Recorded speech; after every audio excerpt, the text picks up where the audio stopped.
Is it possible to beat Blocktails without jumping?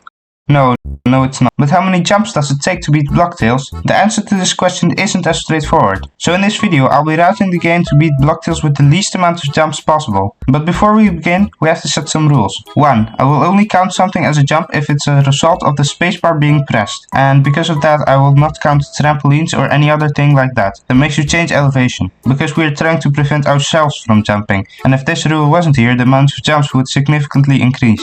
Alright, rule 2. Something will only count as a jump if we are in full control of the player. That means during cutscenes jumps will not count since we are not in full control of the player. And they will also not count in battle, although it would be interesting. I might do that in the future. And I'm also not counting multiple jumps in the same place as separate jumps, by the way. And oh yeah, this video contains spoilers, so if you haven't played Blocktails yet, I recommend trying it out. It's free after all. With that being said, let's get started. The pre-prologue is nothing to write home about. It's easy and there aren't even any elevation changes that don't involve stairs or slopes. I'm not joking, this is the only elevation change in the pre-prologue and it's stairs. So yeah, onto the prologue. Hello world.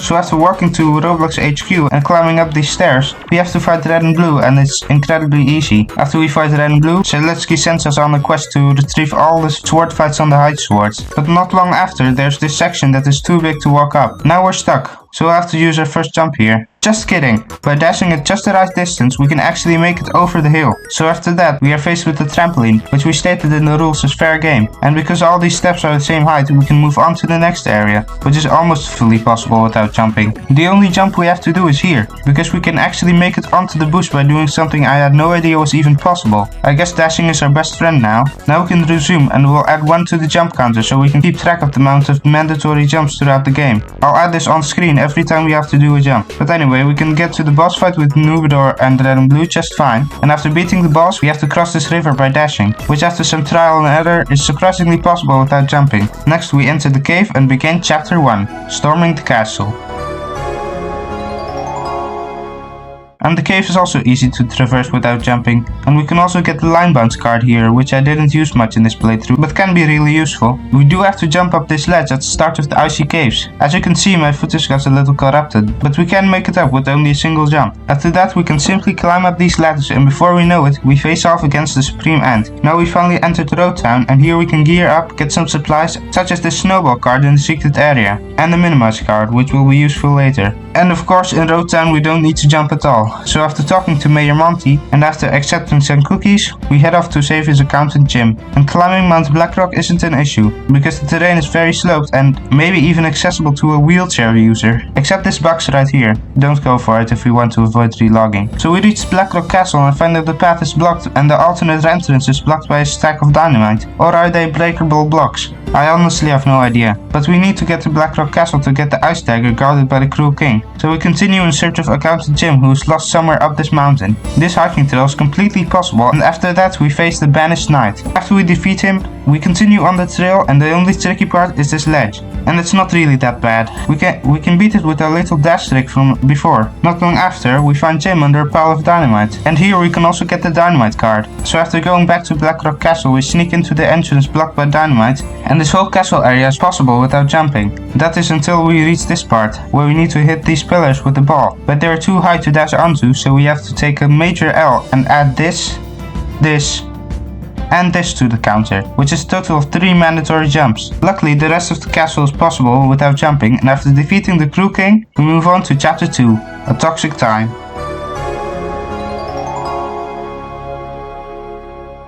So after borrowing Tutorial Terry's plane to fly to Plainstown, we traverse the plains and, well, it's a savanna. Of course it's going to be fully flat. What did you expect? Okay, so after the savanna portion, we end up in this red anthill where we need to make lots of jumps that would otherwise be really easy. But we are tiny, so we can only dash up one stud. Otherwise we have to jump, and in this case we have to jump here and here.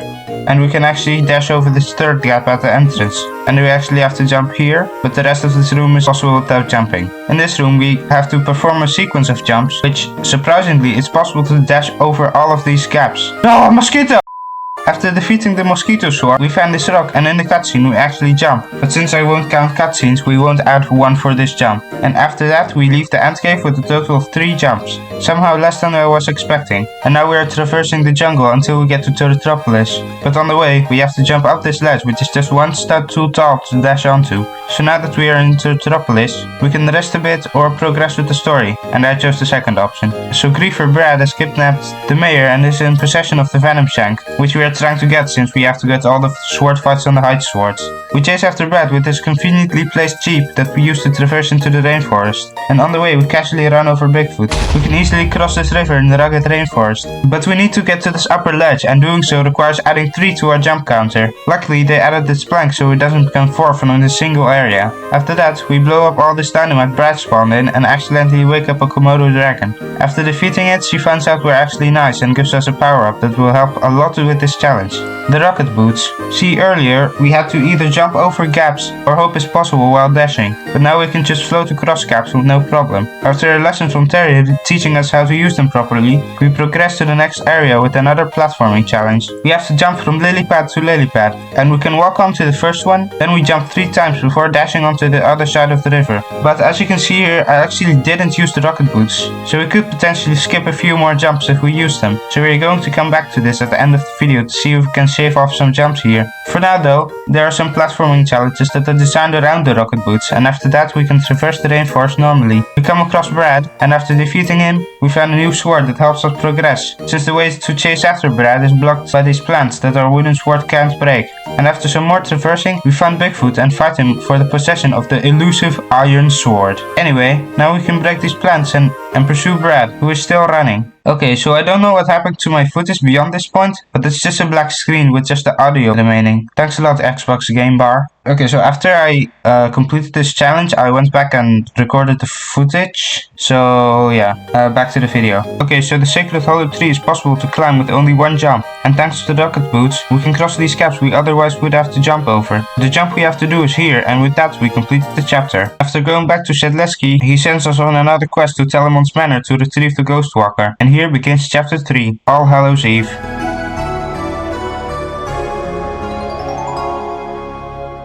So we board the train, and it's all the same height, which is really convenient. The entire plotline of the train is possible without jumping, so I'll just move on to the trip to Telemon's Manor, where a jump might actually be required, and because I don't want to explain going through the train when it's possible without jumping anyway. Okay, so after leaving the train we have to traverse the cemetery to get to Telemon's Manor, where the Ghost Walker is located. So first there are these 2 gaps that we can easily cross with our rocket boots, and luckily for us, there are ladders all over this graveyard, making this part of the challenge even easier than the prologue. And once we reach the manor, we can easily walk up this slope and enter it. Once we enter the manor, we are greeted by the butler, and he shows us all the rooms around the manor, which my butler would probably also be doing if I was as famous as Telemon. You know I heard that, right? And no, I won't be doing that, unless I get the raise of course, but you're too greedy for that anyway. I bet you even put a sponsor in this very video. Hey, I'm not a sellout. Tired of your boring life, scrolling away on a machine all day? Hello, it's me! Anyway, we stock up on supplies and follow the butler. We find him casually going through a portal to an alternate dimension where everything is spooky. We explore this area and use the rocket boots to get through this parkour until we find the kitchen wizard, but as a ghost this time. And he says he will prepare a potion for us if we help him get some ingredients, which we agree to do. The problem is, all of these ingredients except the turkey are locked behind some sort of obby, which you have to jump for. For the first one, we have to answer the questions the quiz noob throws at us correctly to even get to the obby. So at the obby, we can surprisingly do a lot of this without jumping. To get to the top of this carpet, we just have to dash. We have to jump onto here, then use the rocket boots to get onto the sofa, then here to just barely get onto the chair. We can actually skip the lap and get straight onto here. Now we go across to the other side, use the rocket boots in the middle here, and again onto the platform. And now we have the spider. And this whole platforming sequence is surprisingly possible with only 1 jump. But we're not done yet with the platforming, because the other ingredient is also locked behind the platforming obby. The rocket boots along with the dash really is our best friend, because the next obby is in the room with Tutorial Terry, and this one is actually fully possible without jumping thanks to the rocket boots. You can dash onto the bed here, walk up this closet, and rocket boots across to this platform, and the rest is intended to use the rocket boots. And now we have the third ingredient,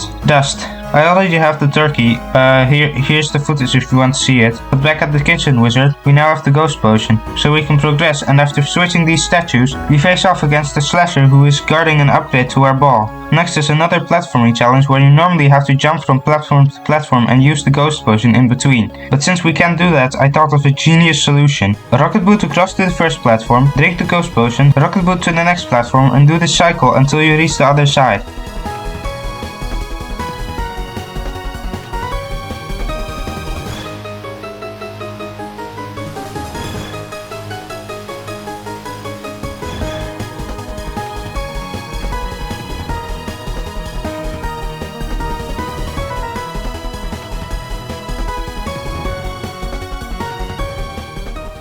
Okay, this is not going to work. We have to find a new solution. Damage boosting. You see, by using the rocket boots while the saw is on the left side, you clip through and get boosted by the damage, and then you can use them a second time to get across. And now there's just one obstacle standing between us and the ghost walker. We have to ground pound on these planks, but where do we get the elevation to do a ground pound without jumping? Well, if you dash onto this casket here and rocket boot off it, you have just enough elevation to do a ground pound. Hopefully we don't have to ground pound a lot next chapter. Alright, now we finally have the ghost walker.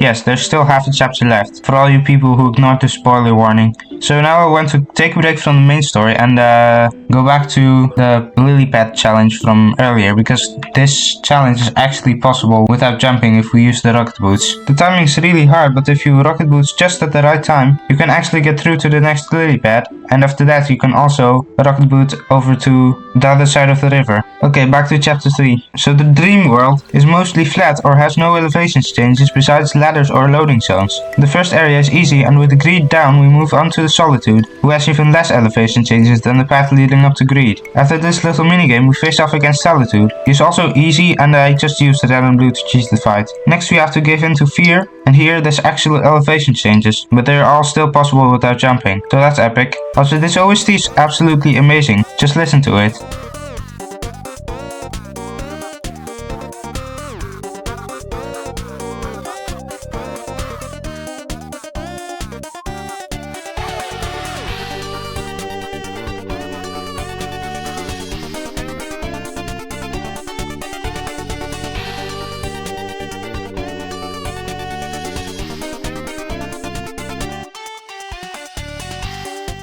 But anyway, compared to Greed and Solitude, Fear is actually a little bit difficult. And also the visuals of the dream world are stunning, by the way. I mean, the pixel art is really good. Anyway, it's really relaxing not having to worry about jumping for this part of the game. So now, we finally move on to the hardest mandatory boss in Block Tales. Okay, so Hatred. This boss is legit the first roadblock I had. This boss is really, and I mean really hard. He does 12 damage per turn, one move pierces all defense, which makes charged defense basically useless, and the other deals confusion, which means you have a random chance of hurting yourself instead of doing a move. Hatred also has one base defense, and this move where he charges up and you have to use the Ghost Potion to avoid it. And the thing about Ghost Potion is you skip the next turn, allowing Hatred to attack freely, and on top of that, he attacks 2 times in one turn. I kid you not, it took me longer to beat Hatred than I took to beat chapter 1 and chapter 2 combined. And right when I stopped recording, I beat him the very next attempt. Okay, sorry I'm doing this, but if you have watched up to this point, you're probably enjoying the video. So if you want to see more from me, consider subscribing. But anyway, back to the video. Okay, so after finally beating Hatred after almost 2 hours, we return to Sedleski and get back on track. We have much to discuss. Chapter 3 might have the best and most distinct visuals, but most of the music in chapter 3 doesn't even come close to Excavation Exploration.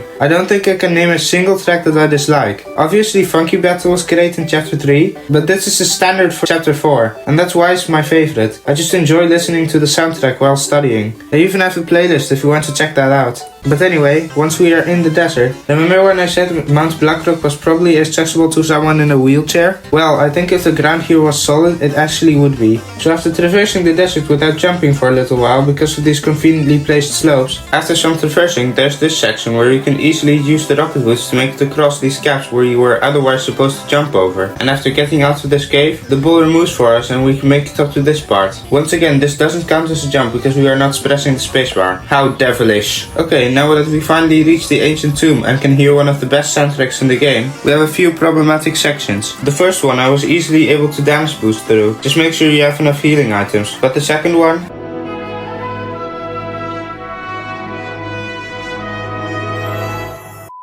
This section has some of the most tight timings ever, as you have to be super precise to make it through without jumping. First, you have to know about this trick to cancel the end lag of a dash. See, normally you would have to jump to cancel the end lag, but since we can't jump, we either have to jump multiple times or use a trick I will call slash cancelling. How it works is if you slash your sword right after dashing, it cancels the end lag and lets you move after the slash is executed, which is still faster than just waiting until the dashing animation is over. But even while using this trick, this area is still insanely hard to clear. But I did manage to do it. With that done, we now meet the great Fluxenos in Heliplification, my favorite character, and after forcefully taking his ship in a bottle, we solve some puzzles. And here's another ground pound spot, but we can actually use the small height from this pillar in the corner to ground pound without jumping. After solving the rest of the puzzles, we can now cross the river and get to the pirate camp. And I actually got a really rare occurrence in this part. When I was fighting the pirates, I received mortal damage. Then I killed the pirate and I got the game over, but still won the battle. The game gave me 1 HP though. After that, we meet Captain Trotter and Calypso, and after joining his party, we are now searching for the treasure, including the firebrand located deep inside the Temple of the Red Sun. And after getting some supplies at Vermilion Village, we can now start solving some puzzles. The first puzzle is completely possible without jumping, but it's a bit annoying not being able to jump. This next puzzle is also really easy and doesn't even have a benefit to jumping. Same with the third puzzle. Now we get to the actual final boss of this challenge. You have to flip all these tiles to be in the right orientation. The problem is you have to ground pound them, and we have a really hard time doing that if we don't have elevation. And yet, this puzzle can be completed while using less jumps than the Blackrock Castle. Alright, so the top 3 tiles can be flipped using this slope up here, which took me an embarrassingly long time to figure out. And these side hills give us just enough height to ground pound these 2 outer tiles. This tile is also possible to be flipped because of the side hill, and this one is already in the right orientation. But I'm not kidding when I say this one is extremely, and I mean extremely difficult. But the only tiles we can't flip are these 2 in the middle, and they each require 1 jump to rotate to the right position. So that is how I managed to complete the ground pound puzzle with 9 squares by only jumping twice. These pirates were so embarrassed that we pulled up such an incredible play that they went to battle us, but they're no match. And after that we finally entered the Temple of the Red Sun. Now I just want to say, when I was making this video, Demo 5 released and the ground pound ability is now an action that you can use with Q instead of having to jump. So we actually do this puzzle with 0 jumps. The reason I mention this now is because before this puzzle, all of the ground pound spots were already possible without jumping. Anyway, now we enter the temple with the pirate crew, explore the peaceful early rooms of the temple, but not long after, Calypso saves us from a trap that could have been deadly. Even with the danger, we explore deeper into the temple and I managed to accidentally go out of bounds in this area. Nice. We solved some puzzles while going through the temple, and my favorite of these has to be this laser one. We have to rotate these glass panels. We don't have to jump here at all, and after getting the shovel from Flocky, we can dig through this cage, and after that we can face the temple guardian. This boss fight is fun, and after beating it, we have a nice change of pace where the elevation changes are not just stairs. We can get up here just by dashing, which is nice. We can use the rocket boots to activate the second switch, which I think is the intended way to do this anyway. We can dash up to here, and we can even get this hardtack by rocket booting off this rock to here. Using the rocket boots, we can also get up here and activate the last switch. We solve another puzzle in this room, avoid the laser in the next, and solve this last puzzle that is kind of the best. I really liked it. And now we just have to climb Mount Red Sun to get to the firebrand. Most of the climb is possible without jumping, but we still have to jump here twice. And after beating 2 boss fights that I somehow don't have footage of for some reason, we get the firebrand and go back to Shedleski. Shedleski has finally healed after getting beat up by Nubador and the Red and Blue, and is going with us. So Matt Dusakar is looking after Roblox HQ. When we get to the helicopter, however, we meet Telemon, who is just Shedleski in disguise. And with that, we head off to the heights.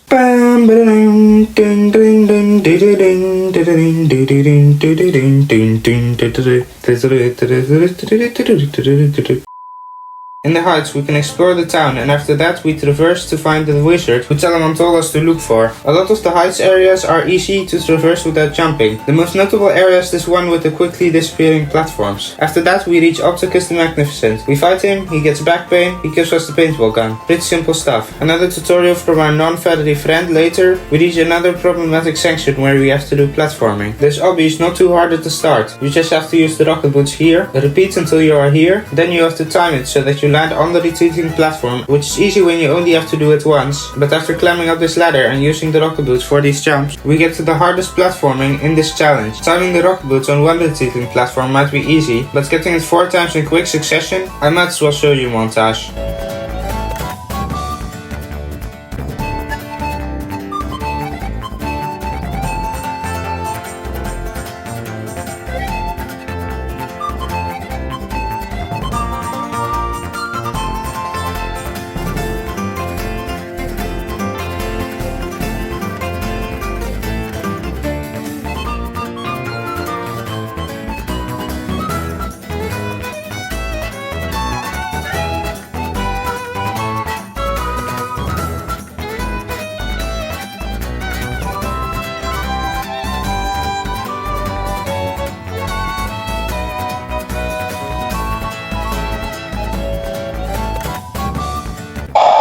Finally! After that we still have this section with the boulder, but thankfully it's way easier than the boulder in chapter 4. And with that we enter Trinity. We find that Cassie is getting ready for her coronation, and after a 15-minute yapping session, Korblox invade the castle and Cassie getting absolutely obliterated, the Trinity Council heads off to war with the Korblox, and we have to keep Cassie inside the castle. Well, after that we head off into Redcliffe to fight some Korblox. This area is completely possible without jumping, and while we are fighting Korblox and saving citizens, we get spotted by a Redcliffe Knight, and because we don't want to go back to the castle, we fight him and continue traversing Trinity. The rest of Redcliffe is possible without jumping, and after beating Reginald, he tries to warn the others, but we follow him to Splintered Skies. Splintered Skies is also completely possible without jumping, and after some traversing, we reach the Splintered Court where Councilman Rober lives. Also, Bro is not Sedletsky, so we get put on trial, he finds us not guilty, and we move on. To be honest, there isn't much to say about the Trinity part of this challenge. Just like in the Dream World, most of the areas are flat and don't have any platforming. But at least Astral Isles has a little bit more platforming than Splintered Skies or Redcliffe. So anyway, we traverse the Astral Isles and we get to this section where the platforms are going up and down. We can avoid jumping by walking off the platform when it gets high up. After that, there aren't any problems, and after solving Azuri's puzzle, Cassie decides that she can finally handle the wind force and sprints off. We chase after her and we find the Trinity Councils blocking the path, so we fight them. After defeating the council, we chase after Cassie again, and the 7th Sanctum is possible without jumping if you use the rocket boots in the areas where you have to do platforming. After that, we tell Cassie to calm down, and it works. But the Korblox have figured out where the wind force is, and they brought an entire dragon. But we defeat it with the help of Charge